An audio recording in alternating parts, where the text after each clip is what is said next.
For the remaining few minutes, I'm going to take you through about introductory point of superficial fungal infection. So, what is the expectation at the end of this topic? So, at the end of this topic, you are actually expected to explain the underlying pathophysiology of vaginal, oropharyngeal, esophageal candidiasis, and fungal infection of the skin. So, today we are going to discuss more about vaginal candidiasis, and this is actually a very common condition. Remember, candida is actually a normal flora, especially in the hot part of the body, in the moist areas of the body, and is mostly residing in the vaginal or genital areas. So sometimes when the immune system is actually compromised, and when this normal flora gets an opportunity to overgrow, it can actually causes symptomatic infection. Then you need to identify the clinical features and the diagnosis of this fungal infection. And at the end, you are supposed to design a care plan, or you are supposed to formulate a care plan for managing this patient. So, how do you define superficial fungal infection? So, it is defined as an infection in which the pathogen is actually restricted to the stratum corneum. Remember, stratum corneum is the outermost layer of the skin. Then that is where the infection is actually residing most of the time. So it is mostly restricted to the stratum corneum. That is why it is known as superficial fungal infection. So it also involves the hair as well as the nail. That is why it is superficial. So these superficial fungal infections are very common and treatable condition in everyday life, and those are among the most common infections in the world. So fungal infections are really very common kind of infection. So from superficial fungal infection, we are going to discuss about the vulvovaginal candidiasis, which actually involve the vaginal areas as well as the vulva part of the genital areas. So this infection is actually mostly caused by a yeast infection. Uh, that yeast infection is known as the Candida species. So uh, a yeast infection of the vagina and the tissue at the opening of the vagina, which is known as vulva. That is when you are going to say vulvovaginal candidiasis, which is very common infection, especially during pregnancy. And I will discuss why this infection is very common during pregnancy. So this kind of candidiasis can be either complicated or uncomplicated. So what do we mean when you say uncomplicated vaginal candidiasis? So in uncomplicated cases, most of the time it occurs sporadically, and most of the time the patient is having mild to moderate symptom, and it's very common most of the time in non-immunocompromised women, and it's most often caused by Candida albicans. Remember, Candida albicans is the most known pathogen that can actually cause vaginal candidiasis. So we'll discuss later about what will happen or what are the clinical features when a patient is having vaginal candidiasis, and often have no identifiable precipitating causes in case of uncomplicated infection. But in case of complicated infection, it is mostly recurrent and it's very severe and it's very common, especially when someone is having an immunocompromised condition like the AM, and also maybe taking an immunosuppressants or maybe having HIV infection. So those are the common circumstances we are going to see severe and recurrent cases of vaginal candidiasis. Otherwise, most of the vaginal candida infection is very mild and moderate, and sometimes even with 1 day of treatment, you can actually even cure the condition. And most of the time, the complicated infections are caused by non-albicans species. There are several species of Candida, and most of the complicated cases are actually caused by the non-albican or azole-resistant fungal organisms. Then what is the epidemiology? Let's see about the epidemiology of this condition. So this vaginal candidiasis affects like 75% of the women of at least one occasion over their lifetime. You can actually even imagine, like if someone is in the reproductive age of the woman, they can actually even encounter like at least one episode of Candida infection in their lifetime. And it is one of the most common cause of inflammation in the genital areas, and which accounts like 20 to 35% of vaginitis cases. So it can actually even causes inflammation. Then what causes candidiasis? Candida albicans is the primary pathogen which is responsible in the majority of the cases. There are several Candida species, but Candida albicans is the most known pathogen that can actually causes candidiasis in the genital areas. Remember, the Candida species, they normally like moist and warm environment. That is why they are actually very common in the oral cavity as well as in the genital areas because the temperature, those are moist areas and they are very warm. So that condition is very suitable for overgrowth of the Candida species in the oral cavity as well as in the genital areas of female population. So what are the other species of non-Candida species? The Candida tropicalis, cruzi, and etc. So those are the non-albican species. We call them non-albican species. But the major problem with those non-albican species, most of them they are azole resistance. I hope you have covered about antifungal drugs, maybe in the chemotherapy sessions of your pharmacology session. So you are supposed to even recall what you have discussed in pharmacology. So the non-albican species are mostly they are not responding for treatment of azole antifungals. Then, what are the possible risk factors? Remember, candidiasis, or especially the Candida albicans, are normal flora in the oral cavity as well as even in the genital areas. So, what causes overgrowth? That is something you need to actually ask your mind. So, what is causing the overgrowth of this normal fungal organism in the body system, especially in the warm areas? So, one possible risk factor that increases the overgrowth of normal flora is the use of broad spectrum antibiotic agents. So, remember, when you are actually using the broad spectrum antibiotic agents, it can actually distract the protective flora, then it can promote the growth of like pathogenic microorganisms in the uh, in the uh, in the in the normal flora. So the proposed mechanism, it can actually alter the vaginal flora and allows the overgrowth of Candida organism.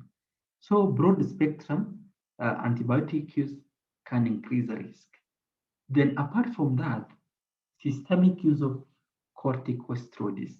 Remember, corticosteroids are immunosuppressant agents because they prevent the inflammatory reaction. Remember, inflammation is a protective mechanism that can be suppressed by corticosteroids. So the moment a patient is actually taking like systemic corticosteroids when they are having several autoimmune conditions, now it can reduce the vaginal protection by antibodies and also immunosuppressant agents.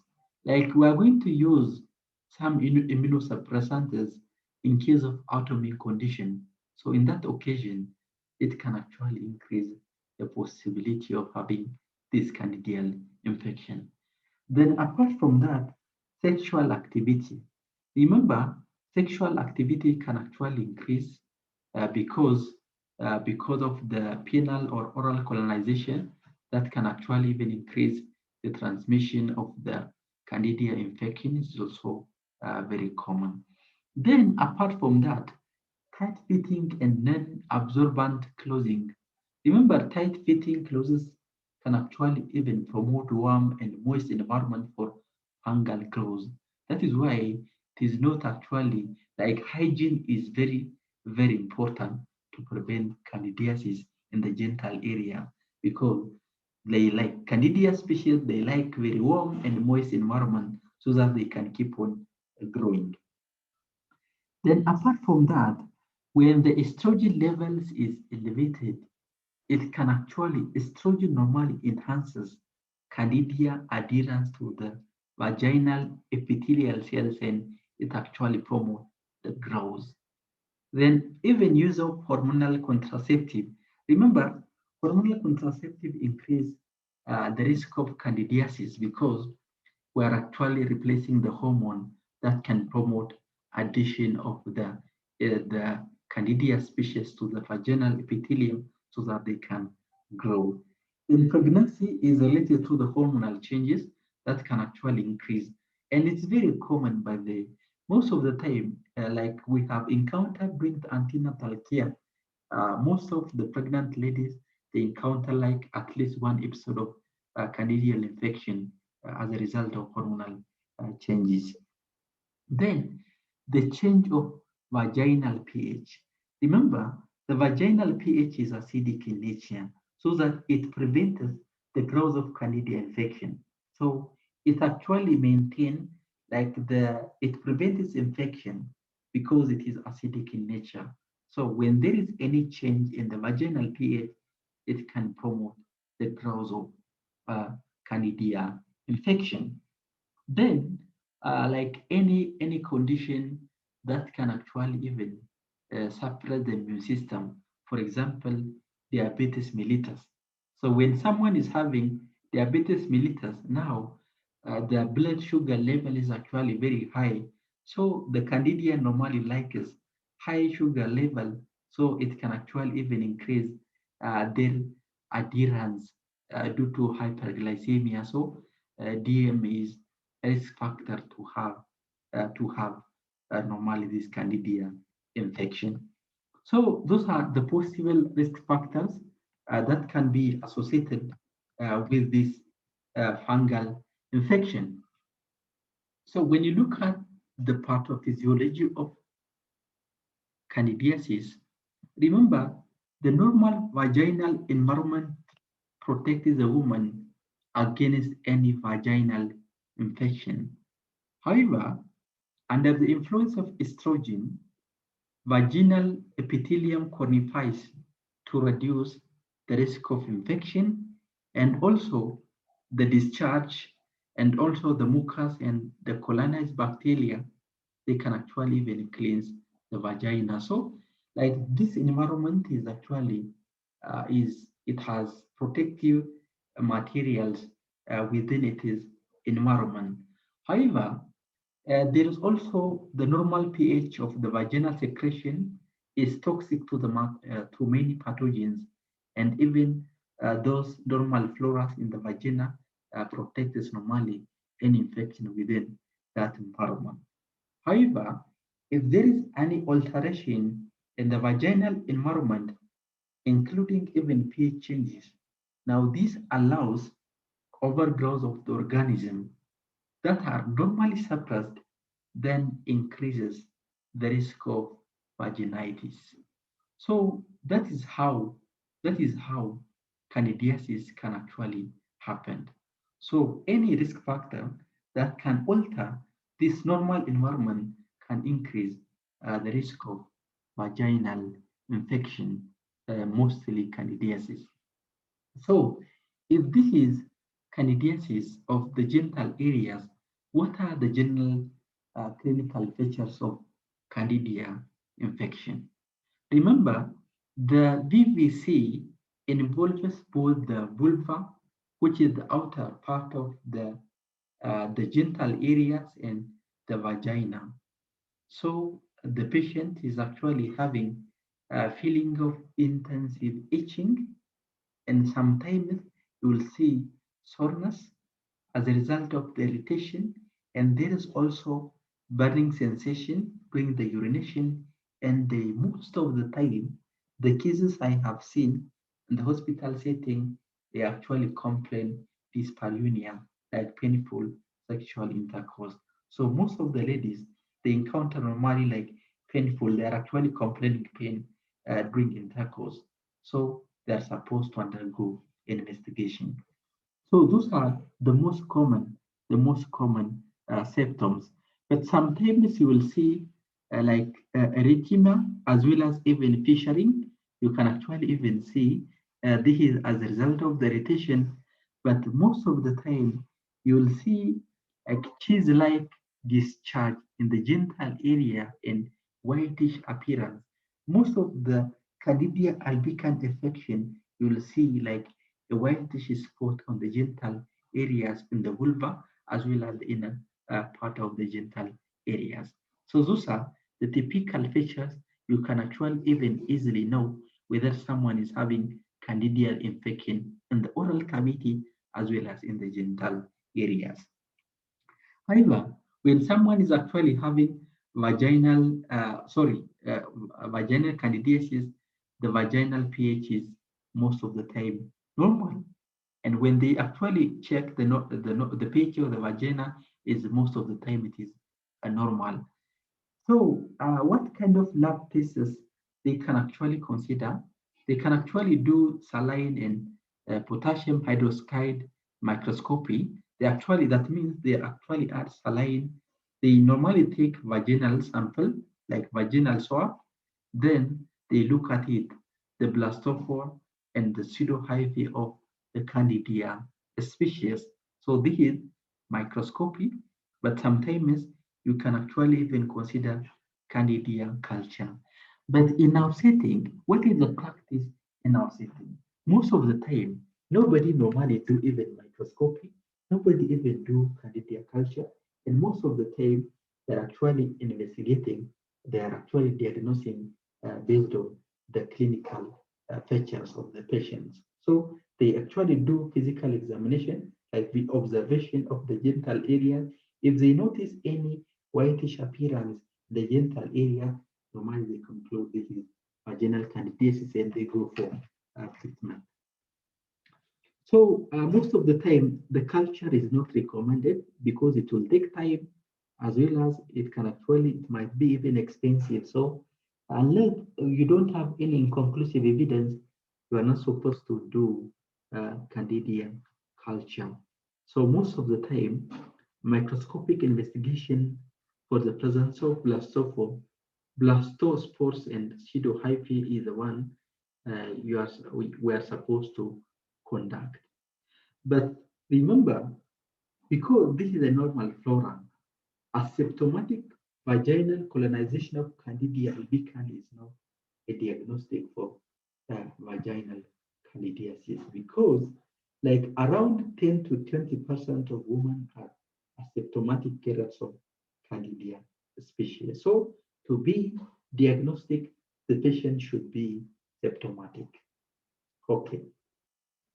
Then, what does the vaginal pH look like? Remember, pH should remain normal in case of fungal infection. Most of the time, you don't see any pH change in the vaginal area when a patient is having vaginal candidiasis. However, if the pH is actually elevated, most likely there is a bacterial infection. So it will suggest there is a bacterial infection. Then when are we supposed to do culture? Culture should be obtained only if sign and microscopy are inconclusive or in case of recurrent candidiasis. So those are the only circumstances you can actually consider candida culture at the diagnostic modality. Okay, then, having said this much about vaginal candidiasis, now let us spend a few minutes to see about these simple case studies. So can you read independently for 2 minutes? Then you'll give me the response about these case studies. Read independently for few minutes, 2 minutes only.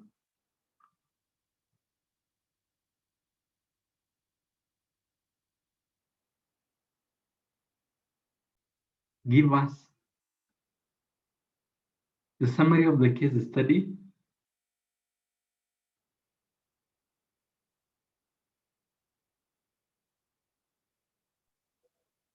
Okay. Summary as in. Okay, thank you. Okay, So sorry. the information that's suggestive of the vulvovaginal candidiasis are the symptoms that she's presented with, which is the vaginal burning, the sonnet itching, and the card-like discharge. And then the fact that she's in the swim team, we the additional information that I'd want is to know how long she stays in the swimsuit, because as you told us earlier, tight fitting clothing also creates the environment for growth of the candida fungus. So I think that's it. Okay, good. So those are the information that can actually suggest the patient, this teenage girl will have candidiasis, as you have seen, like itching in the vaginal areas. There is also a white discharge, which is highly suggestive of candidial beacon infection. Then she is also having burning, soreness, and itching, combined like with this card-like discharge. Those are actually like suggestive. And apart from what you said of her, like he's actually lifeguard in a swimming pool, so that can actually even increase the risk, as you said. Okay, then. So, what additional information do you need to know before you create a treatment plan for this patient? So, like, what is your opinion? Like, what information do we need before we create a care plan for this patient? Maybe we need to know how long she has been having these symptoms for. For the duration? The duration she has been having the symptoms. Okay, good. Any other person? So what are we supposed to? Which type of candida that she like to do the culture so we can know which one exactly is causing the. Yes, we can do a culture. So maybe we need to do so no. But most of the time, by the way, they just normally look at whether this just candidate species or not. When do they can do even culture? Yes, that is one option. Then they can do even microscopy. That is one option before they create a care plan. So, do they need any other information before they create a care plan? Can we also determine whether she's been on antibiotics? Yeah, yes, it is good. Yeah, it is good to know whether she has been actually any underlying condition, like any autoimmune condition or maybe any immunosuppressants. So that is actually part of the history taking. Any other information we're supposed to know before we initiate treatment?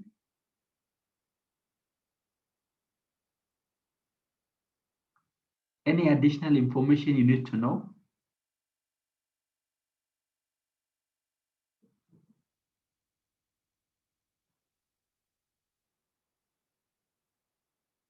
Okay, good. I think the list is exhaustive. So those are the information we're supposed to know. But when you're actually even creating a treatment plan, it is actually even good to know whether whether the patient is actually having any underlying condition. that is any contraindication to use any kind of antifungal agents we are going to discuss later. So that is also very important when you are actually creating a care plan for the patient. So now, how do you treat vaginal candidiasis? So remember, this is very common superficial fungal infection I said before. So you need to know about how we are managing this condition. So what is the goals of therapy? The goals of therapy is just to relieve the symptom, eradicate the infection, reestablish the normal flora, and prevent recurrent infection. So those are the major goals of treatment when we are managing this condition. So maybe what kind of non-pharmacological modalities do you recommend to prevent or to treat this kind of infection? So what is your opinion?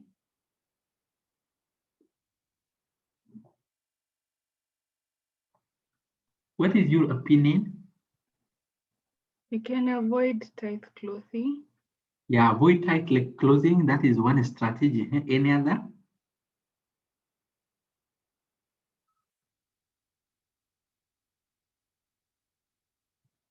Any other? Any other possible non-pharmacological modalities we're supposed to consider? Can you say maintain hygiene? Yes, hygiene is actually part of the treatment. Yes. Okay, good. Fine. So genital areas should be clean and dry. Avoid prolonged use of like hot materials. Avoid constrictive clothing, as you said. And apart from that, you need to avoid like any harsh soaps and perfume that can actually even cause irritation of the genital areas. So the soaps they are supposed to not to cause irritation in the genital areas. So those are the treatment modalities we are going to consider as the non-pharmacological modalities. So at the pharmacies, what are you supposed to do? You are supposed to actually even give proper instruction to the patient when you are actually managing this condition. Then, what kind of non-pharmacological modalities do you consider? The pharmacological modalities.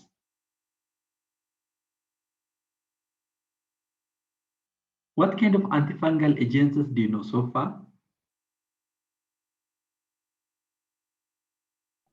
Fluconazole.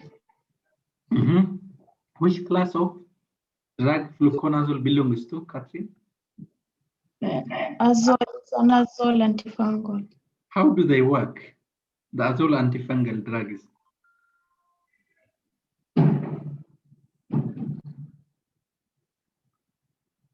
You remember the mechanism of action of azole antifungals? They inhibit 14-alpha demethylase, which is involved in aldosterone synthesis. Yes. They actually normally inhibit that enzyme so that lanosterol will not be converted to ergosterol, which is the cell membrane. So in short, they alter permeability of the cell membrane of the fungal cell. Okay, good. Azole antifungals. Any other antifungal agents?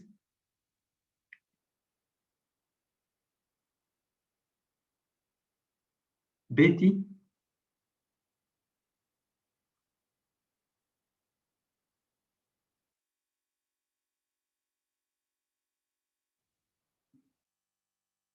Okay, maybe Anne. Anne, what is your opinion? Any other antifungal agents?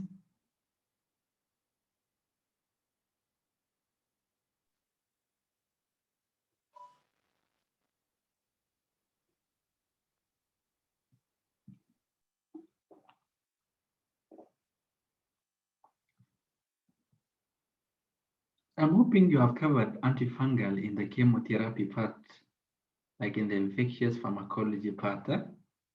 Okay, Brenda. Nystatin. Okay, which class of nystatin, which class of drug belongs to?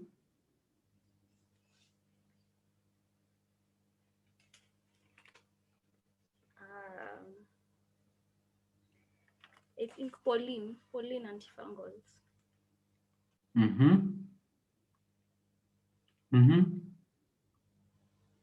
Is it under Pauline antifungals?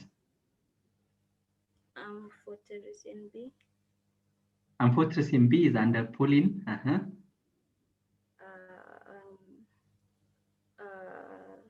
pimarisine. Which class of drug?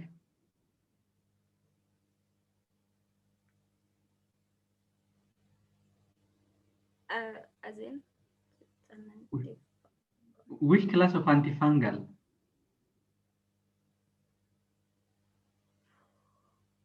Pimarisine, or I think it's a Pauline antifungal. Okay, I think from the poly antifungal, amphotericin B is the one which is most available in the local market. But have you seen normally the echinocandin? Yes, the allylamine, the nystatins, they are also under a very common topical antifungal. The terbinafine is allylamine, so they are also very common and very effective topical antifungal agents. Okay, good. We shall discuss in detail as we actually reach the individual fungal agents.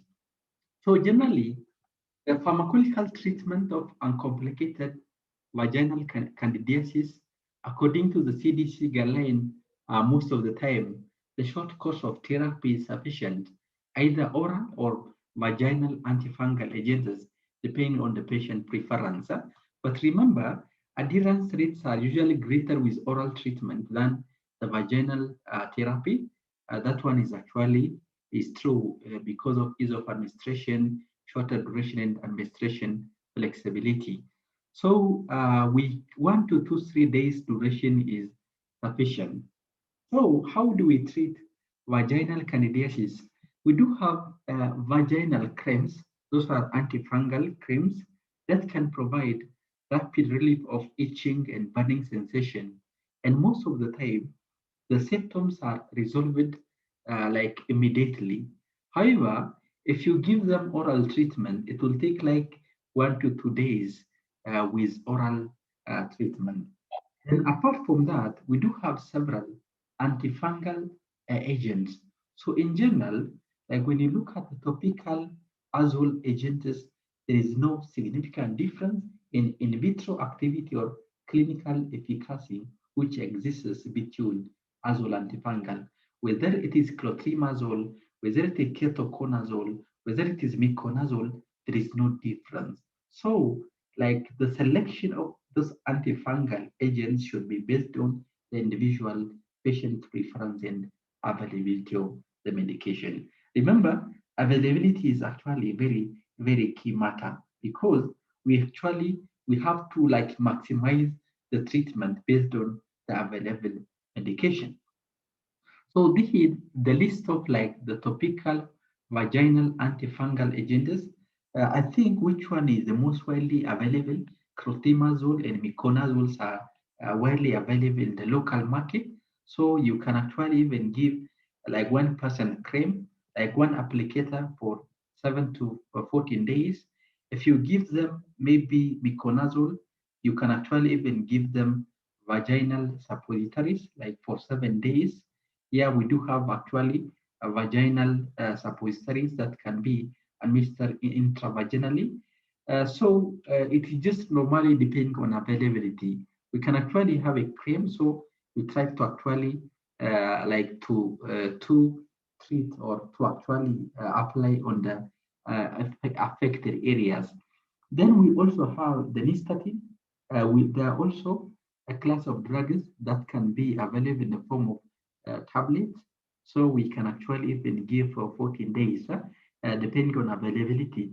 But because of the conveniency, most of the time, when a patient is actually having mild uncomplicated vaginal candidiasis, you just give them fluconazole, single tablet moja, then for one treat, like a start dose is sufficient to treat this condition. So if there is no improvement, maybe we can actually even give additional treatment modalities. Otherwise, for uncomplicated cases, most of the time, single dose of 150 milligram tablet of fluconazole is sufficient to treat and it is available locally.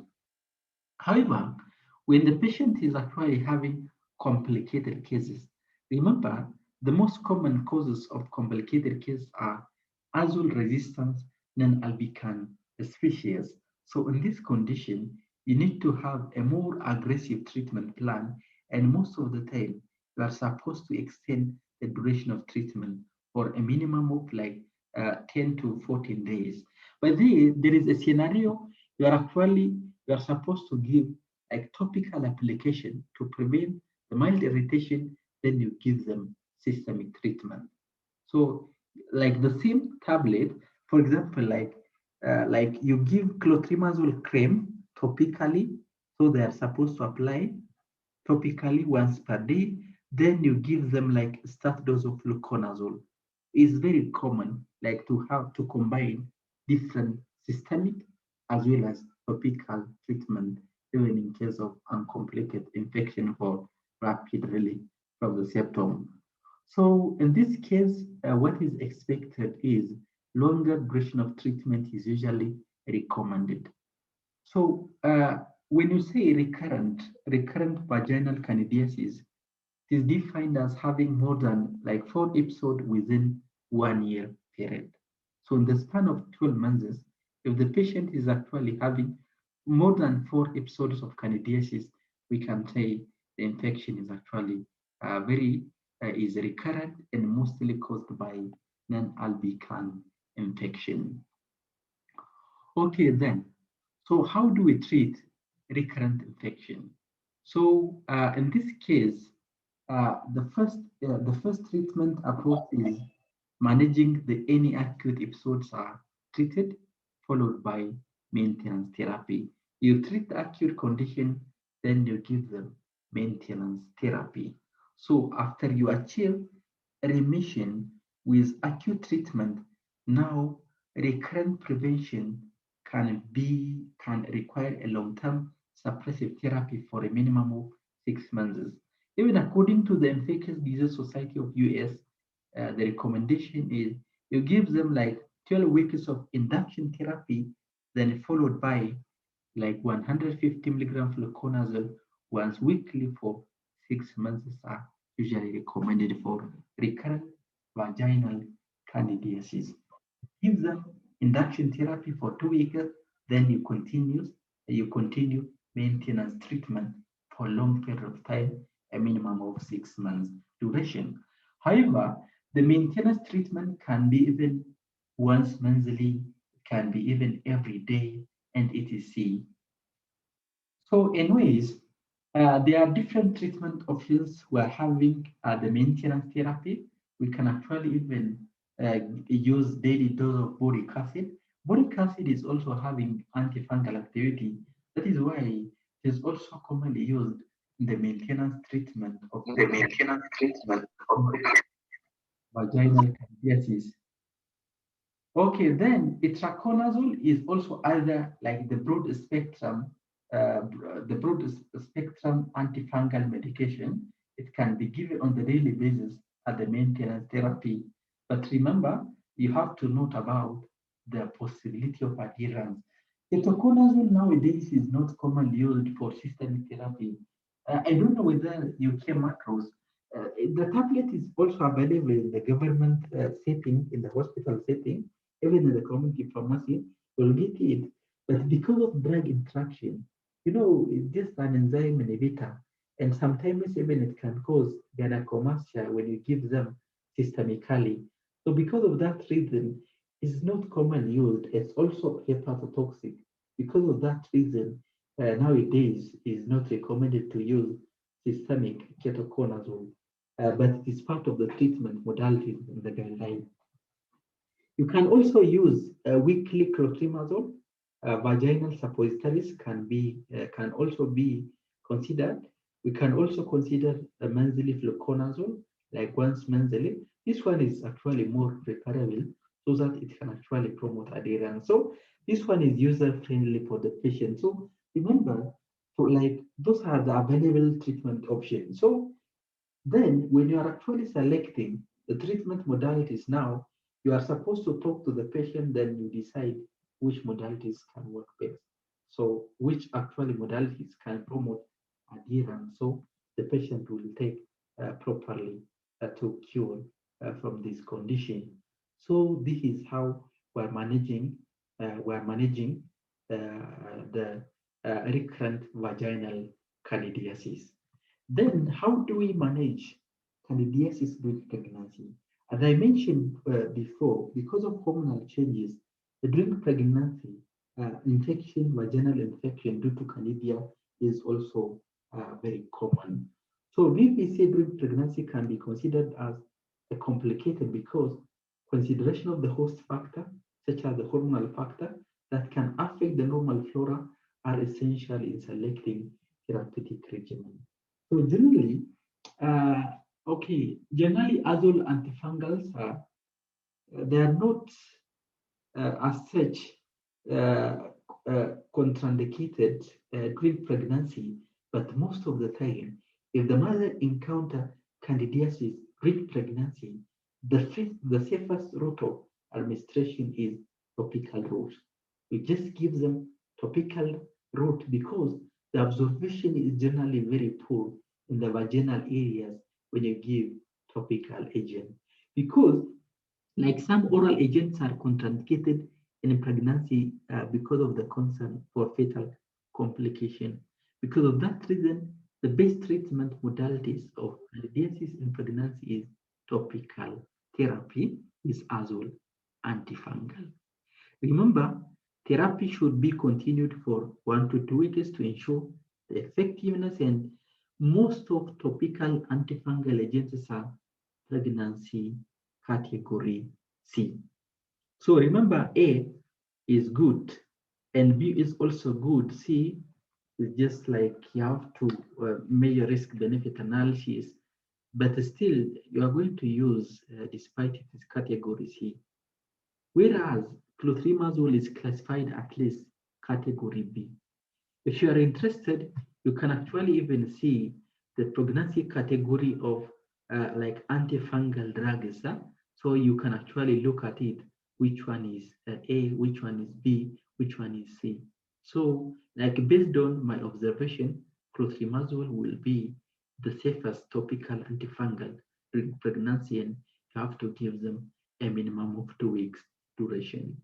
Then when you look at the fluconazole, I'm just actually talking about the clotrimazole and fluconazole because those are the most widely available antifungal medication you can get in the local market.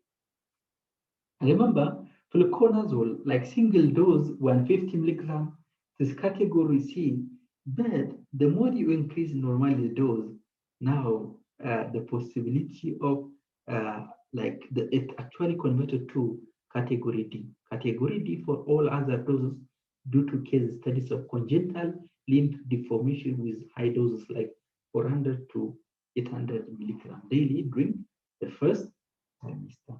Remember, first trimester is like the first 3 months of pregnancy, whereby there is organ development. So most of the teratogenic effect of the drug is pronounced usually in the first trimester of pregnancy. So in general, avoid use of any pharmacological modalities during pregnancy, but if not possible, avoid during the first trimester of pregnancy because that is where the organ formation will happen. So if there is an exposure now, you will encounter congenital deformities. Okay, so fluconazole, like single dose might be category C, but if you give above 150 doses, the risk of deformities are actually very high. So based on the available data, topical antifungal agents are the safest modalities of treatment during pregnancy. Now, there is also a scenario where you can actually get antifungal resistant vaginal candidiasis. Like you have given like all the available treatments, but the patient is not responding very well. It's very common scenarios you will encounter when you are actually working in the practical setting. So, like an individual who have persistently positive yeast culture and fail to respond to therapy despite the patient is actually adhering the prescribed regimen.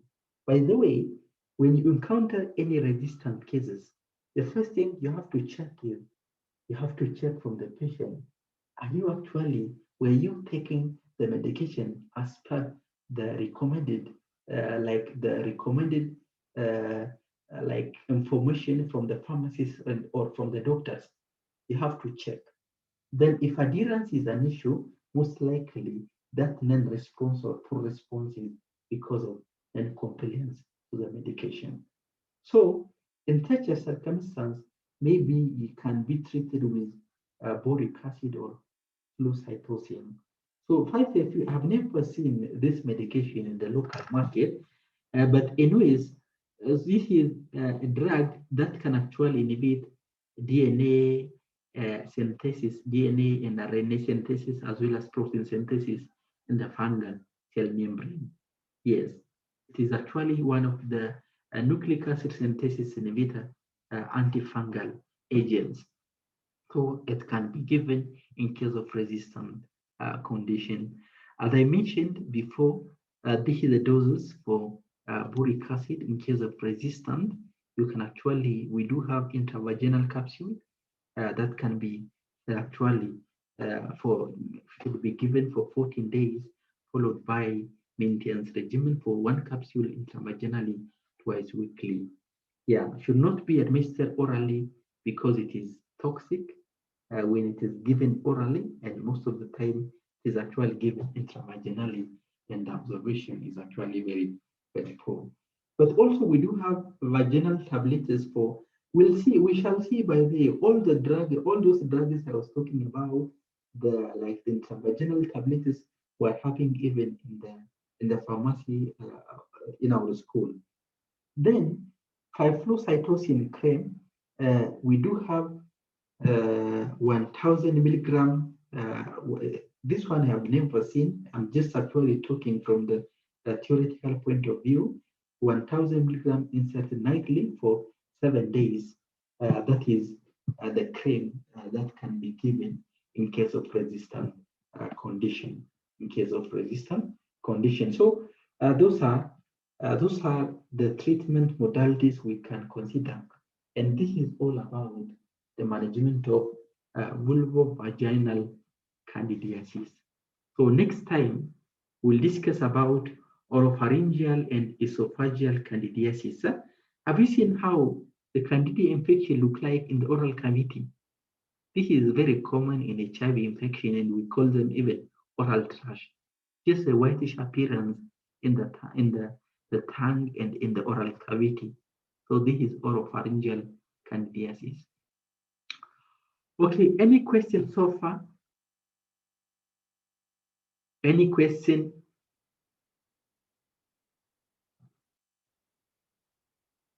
No.